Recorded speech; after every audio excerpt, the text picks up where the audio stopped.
Hey, everybody. Welcome back.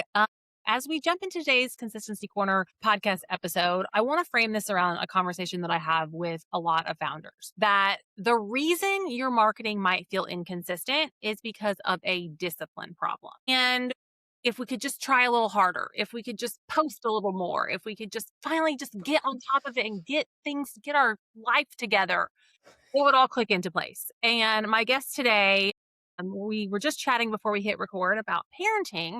And I think the thing about parenting is that it is very similar to the business journey, is that it doesn't get easier, it gets different. And so when we think about your marketing and whether or not your marketing is feeling inconsistent or if it's feeling hard, somebody else has been there. And we're going to talk through some of those challenges today. But, Mary was really convinced that consistency has been her single biggest weakness. And I think by the end of this conversation, we're going to find out that she's already cracked the exact same thing that she's been beating herself up about. She just gave credit to the wrong place. So we're going to talk through that together. But the reason that I like to have these guest episodes on once a month, if you haven't listened to them in the past, is I think female founders need to have real transparent conversations about what it's like to run a business while you're also like running a family and your life. Because we all know that the highlight reel isn't real. So these conversations are about highlighting the real and having these honest conversations. And so we're going to get real, we're going to get honest. And I think you'll see yourself in some of the, same issues that Mary has struggled with. And I think you'll learn a lot. So stick with us. And Mary, welcome. I am so glad to have you here. Thanks for having me. I'm so excited. Yeah. So Mary Diana Martinez is the founder and lead designer of Mary Diana Designs, which is a Portland-based interior design firm that creates sensory-informed spaces for neurodivergent families. And here's the part I love about her story is that she came to design after years as a biomedical engineer and software engineer. So she brings this analytical, how does this actually function thinking to work that most people think of as purely aesthetic. And she's also an author and illustrator of a children's book called My Pet Rock. And she is, by her own account, usually covered in paint. So, Mary, we know that that is the elevator pitch, official website bio.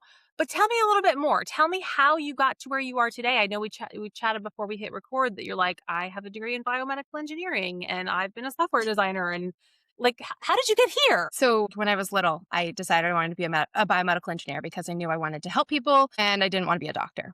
Guts and stuff. Not for me. I would not have made it through med school. So I became a biomedical engineer and I studied breast cancer research and I got my master's in that and I enjoyed it. But I'm very big on problem solving and I want to make impact in real people's lives like quickly, right? And that is huge. That the work the biomedical engineers do is huge. It is making impacts daily. I'm not dismissing that in any way. But in order to see any significant measure of success, it takes 10 or more years. And I have skills that make it so that I actually do better if I can rapidly innovate. And so I left when I got my master's. I went and I worked for a med device company for several years as a regulatory specialist. So I was talking to everyone in the company cross-functionally. It was a global organization. I went to Germany to work with colleagues there and I managed our submissions to FDA for my products. And I enjoyed that and I was great at it. But it was very routine, right? Everything that you were doing, if you were being creative, you're moving in the wrong direction, which was the same thing in biomedical engineering. If you're like being creative after your first round of experiments, like that's the wrong choice. You have to do it 100 times before you can be creative again. And I have so much creativity within me that I used to just like find other outlets for it. So I built an entire kitchen, bathroom, bedroom in my basement in grad school because I just needed an outlet for all of these other ideas. And so I moved into software engineering after my biomedical work because you can rapidly iterate, you can problem solve. I was like, this is going to be it. And I love software engineering. But again, there's a lot of like day to day, you should just be writing the code, testing the code. All of that's great and necessary. I was like set up to just keep doing that because I changed careers once already, right? And then I got laid off.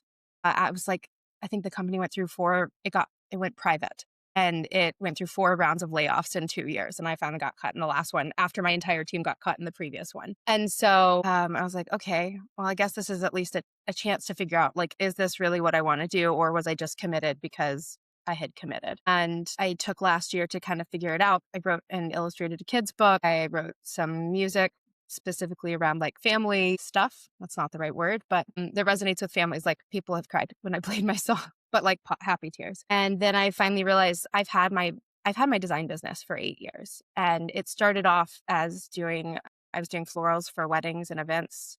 I've done 15 weddings. One of them was in an Oregon Bride magazine. And my business was really like speeding up, like we were getting more clients. And then 2020 hit. And so I just kind of like dropped it. And then we had a kid, and then we had a second kid. So it was really a back burner situation. And then I realized like I still want to help people, right? Like that's why I went into biomedical engineering in the first place. I want to make a difference in people's lives, ideally their daily lives. And I have spent so much time learning about myself, and I have ADHD, and I'm super transparent about it. I think it is so a strength if you use it in the right situation. In the wrong situation, it is not. It is a deficit. But I have built all of these systems in my own home to help myself and my family. And everyone who comes over is like, oh my gosh, how did you do this? And I realize I have unintentionally created this like universe that I live in that is all accommodated for the people who live in the house, right? My house will not work for everyone because it is not meant to.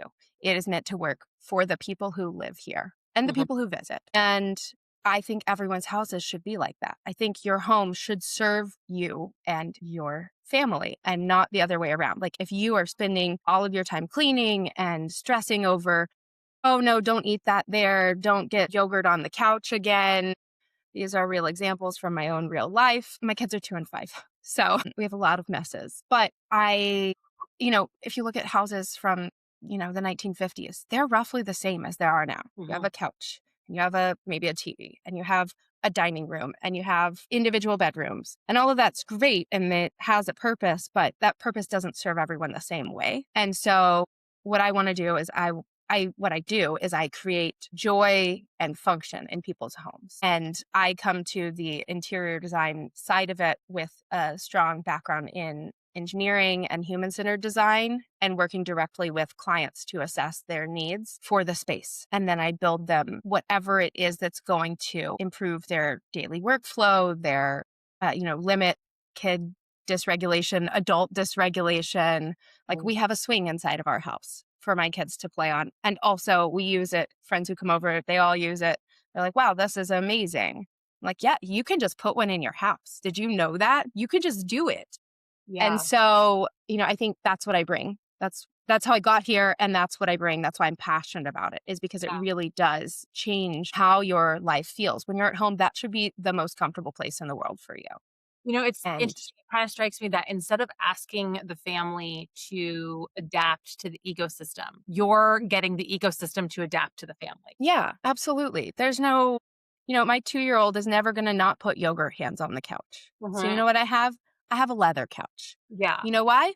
Because it wipes off. It Right. doesn't matter. So I built my whole house around this concept of not wanting to stress around what my kids are doing 100% of the time, right?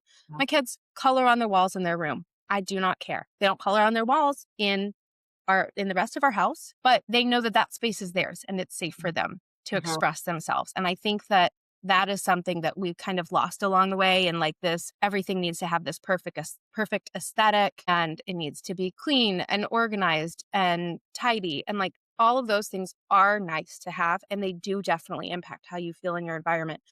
But how much stress are you trading off to keep it exactly that way versus making it so that when the chaos comes through, because it always does. I'm not a magician. I can't unchaos your life, right?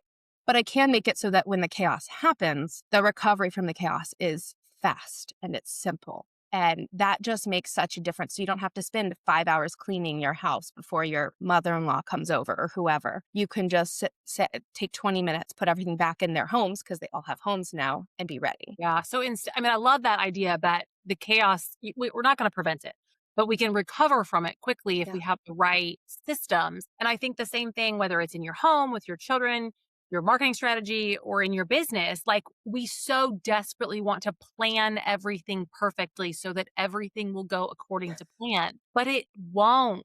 And I remember something that a business mentor of mine shared several years ago that was so eye opening. We were writing an annual plan, and I was like, but what if I can't follow the plan? And she's like, that's not the point. The point is not to follow the plan. The Yeah. point is to write the plan, get your brain thinking, and then take the next right step, even if it's not what you wrote in the plan. And acknowledging that of like, okay, it doesn't have to be planned out perfectly. It doesn't even have to go perfectly, but I have to be able to adapt and recover quickly. Right. I need to just get that sound bite and just send it directly to my husband.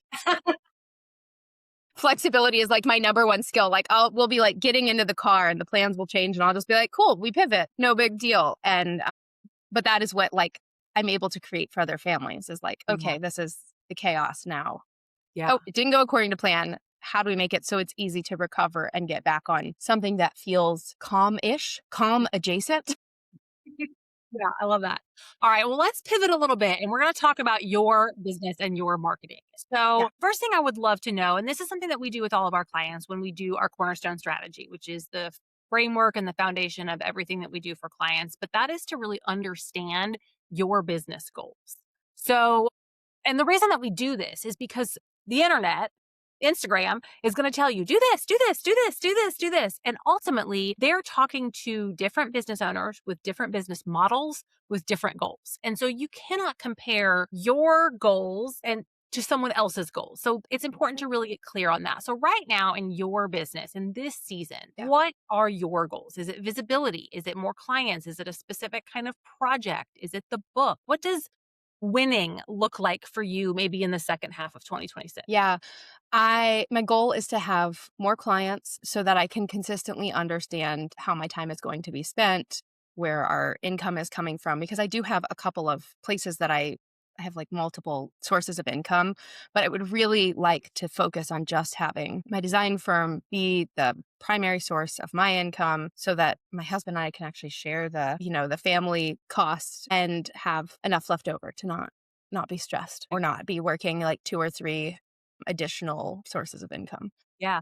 And that's interesting that you say that because I think a lot of business owners are in that seat where their business, either their business has multiple offers or they're maybe multi passionate like you are, where they have different projects or offers or things that they can do. So there are multiple streams of income. And I know sometimes it feels like when we narrow in and try to focus on one, well, we're ignoring all of the others. And like, that doesn't feel good. But when we can get down into the nitty gritty and say, well, what is the primary goal? Okay, now we need to make sure at least 80% of our effort goes to the primary goal. And the Yeah. secondary goal, we can kind of plan accordingly, right? Yeah. That's definitely a feeling that resonates with me. Yeah.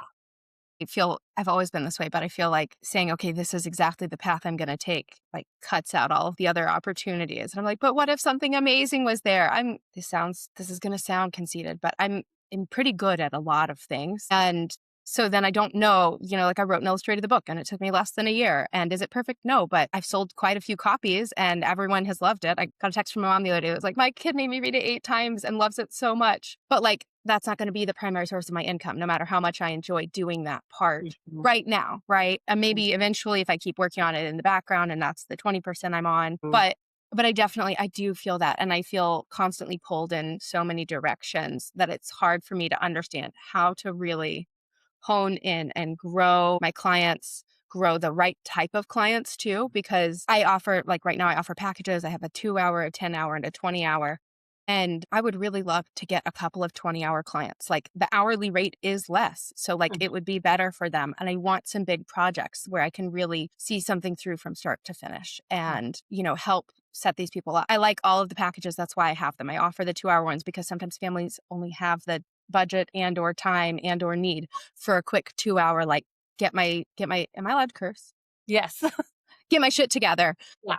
So that's more functional, right? But I would love some 20 hour clients who want me to come in and really change their life. Yeah. And I don't know how to get in front of the people that have that need and budget Yeah. simultaneously. Yeah. So let's talk about those people. Tell me a little Yeah. bit more about your ideal client and thinking about whether this is like pure hypothesis or this is evidence from the past, but how are they finding you and why are they hiring you? It's often word of mouth, like friend of a friend. Occasionally they find me through Instagram, but mostly it's like person to person, either me telling them about what I do or someone else telling, like someone mentions, oh, I need some help with design and organization. It was like, I know a person, and those are Mhm. great. Love referrals. But I would really like to have something that's a more consistent stream of those, whether it's referrals or just people finding me through Instagram and being like, I need this. When can you come? Yeah. Yeah. And I think that's something that a lot of business owners really struggle with. And when we go through our cornerstone strategy with our clients, one of the early phases of it is to figure out what are all the places people could discover you from because there's a lot, right? There's a million platforms out there. There's, I don't know, 7 social media platforms. Plus there's like SEO and then now there's AEO and AI and then there's of course word of mouth and referrals and, it can be hard to think about where to focus, right? And Right. then you're like, well, if I'm not focused, then I'm never going to get consistent and I'm never going to get results and like, what do I even do here? And so one of the things that I like to do is I like to take a look at all of those platforms and channels. Think about what you're currently doing before we layer anything new in, because that can be very easy of like chasing the shiny new object. And we Yeah. look at it in a couple different ways. Number one, we look at how much time does this take? But not just how much time does it take in one instance, but upfront and to sustain. Because Yeah. like a website rebuild, which could help support SEO, search engine optimization, is a big upfront lift. But then over time, it's not a huge lift. Where social media, it's not a big upfront lift, but over time, like you're going to stay on that content hamster wheel if you're hanging out Yeah. over there. And then secondly, the like, okay, how fast does this work and how much does this compound over time? So like referrals and word of mouth, it doesn't move fast and it's Right. unpredictable. But the longer you're in your business, the more people you meet, the more people you serve, the more it compounds and starts Right. to work. So we've got to weigh all of those different things. So I want to talk a little bit about social media specifically, because I know that that's where so many business owners think like, well, if I could just be successful on social media, or if I could just post more, if I could just get consistent with my social media and they make it work for me. And here's the number one thing that I want business owners to understand. You are sitting in an attention economy and you are competing for attention with creators whose full-time job is to create content. And for the service-based businesses that I serve, what you are, your full-time job is not to create content. Your full-time job is to serve your clients, to help the families that you actually help. And so we have to give social media a different job description. And that's what I Yeah. always to say is like, what is its job in your business, right? So thinking about, Instagram, that Yeah. might be a place where it's connection, it's her getting to know me, it's that word of mouth has sent somebody over to Instagram and now they've connected with me and they're learning about me, but it's maybe not the right tool for discovery Right. because discovery on Instagram takes high volume and high consistency, right? So let's talk about social media a little bit more because I know you've used LinkedIn and you've used Instagram, and I see a lot of founders like kind of straddle this line of like, well, where do I focus? So Where do I be? talk to me about those two channels and kind of your experience with those two channels. Yeah. So LinkedIn, I haven't spent as much time on it, but I have a ton of connections because my background is in like engineering. So, I've spent 20 years making connections on LinkedIn. And so I have a huge network. A lot of them are local. So I do think there is some potential value in sharing there. And, depending on how I know them, like there's a chance that they need my services and or can afford them. And then for Instagram, have been really slowly like, I guess a similar situation. It's been my long term. I've had this Instagram for 8 years since I started my business. And it is not a super clear. I don't specifically use it for marketing. Like for a while like I said, my business was on the back burner. I was just like, this is just my regular Instagram. And then when I decided to restart, I was like, oh, I should probably post more actual content. So I've been posting more and it's been, I guess, going sort of well. I don't know. I don't even know what to mark as like going well or not. Is it getting clients? Is it having 10 people like it? Is it getting 1,000 views? I don't know. And so, I think part of it is just there's so much. And I feel like starting a business or getting back into my business, there are so many pieces I'm trying to keep balanced and juggled in the air and like learning, what content creators know about how to actually leverage these platforms seems incredibly daunting in Yeah. addition to all of the other work. I think I might have lost the thread of Yeah, no, question, and but we're and I think you're spiraling around something that everybody spirals around of like, what does success even mean on these yeah, platforms? My definition for a service-based business would be clients. Whether that means yeah, the client directly found you initially on Instagram or LinkedIn or was influenced by content you posted and made the decision to connect, to reach out, yeah, or potentially to even refer. Because a lot of the times there are people who might find your content who don't hire you, but they refer you to somebody else. And those right, are things that are impossible to measure. And right. that's where it becomes really challenging of saying like, well, how do I even know if this is working or not and whether or not I should keep doing it? And because I don't really know, I'm going to go dabble over here and now I'm going to go dabble over here. And now I'm like, did any of this even work? And so, and also because the platforms change so often, it They can be, change so fast. I just learned what the trending meant, and now it's different. yes, It's it not can be, direct, but it's so that has happened. it's very challenging to stay on top of it. And most business owners, I mean, I would bet 90% of them did not start their business to be full-time marketers. They started their business to Yeah, help people like you did. yeah, You to use their skills, their zone of genius to make an impact for someone else. And it's like, oh my God, now I have to like be a content creator and be a full-time marketer. And like this is a lot. And it is a lot. So I want to normalize that first of all, that it is a lot. And that leads to that whole thing of like consistency becomes a challenge. And so then a lot of yeah, business owners, they kind of sit in this like on the fence of like, well, is my problem consistency and volume or is my problem messaging and content or is my problem both? And it's like a chicken egg kind of thing, you know? And it's like, well, if we don't create from a engineering perspective, like a hypothesis and right. then a plan to test and give it time and give it metrics and things that we want to look at, we are just throwing spaghetti at the wall.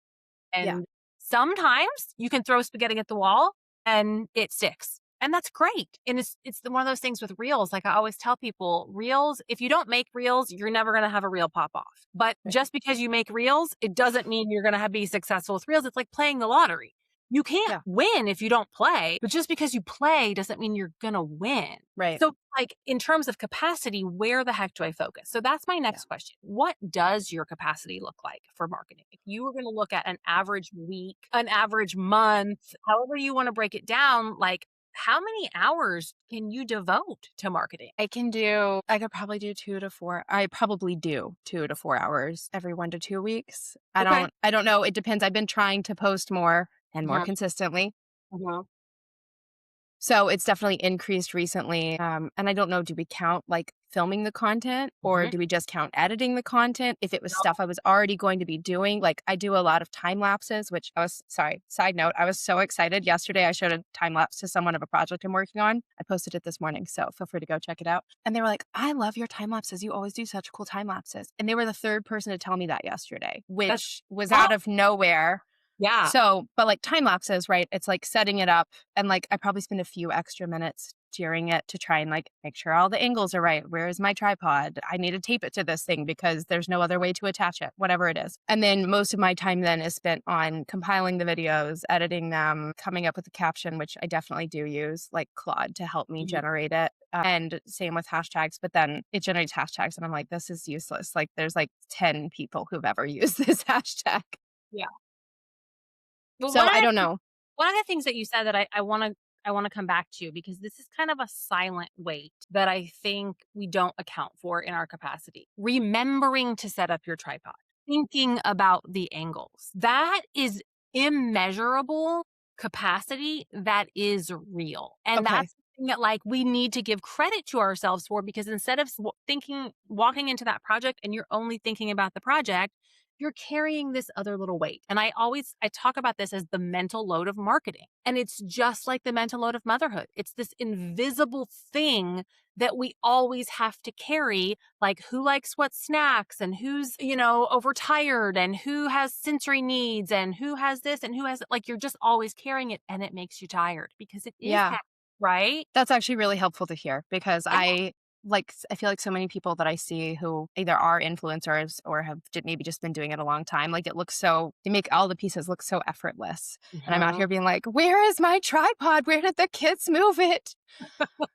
I don't have it anymore. I will have to set up some sort of tape monstrosity to, wrap my phone to this pole so that I can actually capture the image. Like, yeah, that's really helpful to hear. It's validating. Yeah, for sure. So, based upon everything that we've talked about, if we were working together one on one, and I'll tell you guys all this process that I'm taking Mary through over the course of like 10 minutes. It's like a 4 to 6 week process. When we do it for Amazing. like, we're not going to touch every single detail here, but basically, the next thing we would do is we would say, okay, from a where are people finding me perspective, how are people deciding to actually reach out and work with me? And where am I talking to the people who aren't ready yet? Like, those are kind of our 3 buckets: top of funnel, middle of funnel, bottom of funnel. What one platform do I want to focus on for those 3 buckets? And if it's social media, because social media can do all 3 of those things, okay, how much content do I need to give social media to be able to do all 3 of those jobs? Because one piece of content can usually do 2 jobs. It can never do all 3.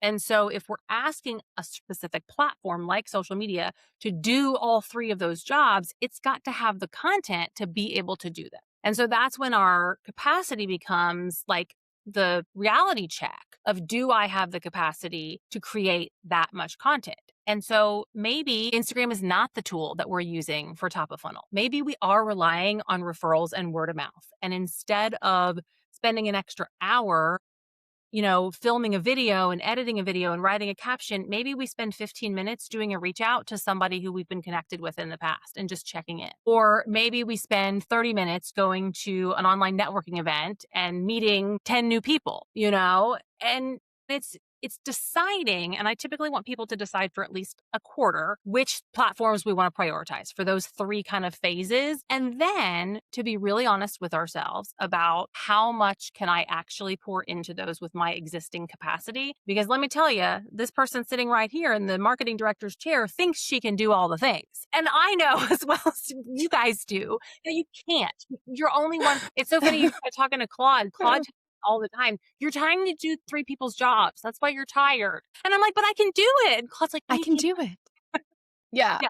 So that's when it becomes, okay, do I need to increase my capacity by delegating something on my own to-do list, whether that's in my business, in my personal life, something to open up more capacity for marketing? Or B, do I need help? Do I invest in support to increase my capacity for marketing? Or C, am I okay with going slower? Because that's an option too, but it's an option that we have to get real about and not beat ourselves up over, because that's what happens a lot of the times is we beat ourselves up and be like, I should have done more. And we start shooting all over ourselves. But it's like, okay, you could have done more, but it would have taken this lever and this lever and this lever, and you didn't pull those levers. Yeah. So no, you shouldn't have done more in the capacity and the constraints that you're in today, right? Yeah. And so then once we figure out that those channels, the volume, that's when we start to think about content. And, like you said, time lapse reels. Okay, you got great feedback on that. That's a data point. You know that that's something that you can build into your rhythm to do consistently.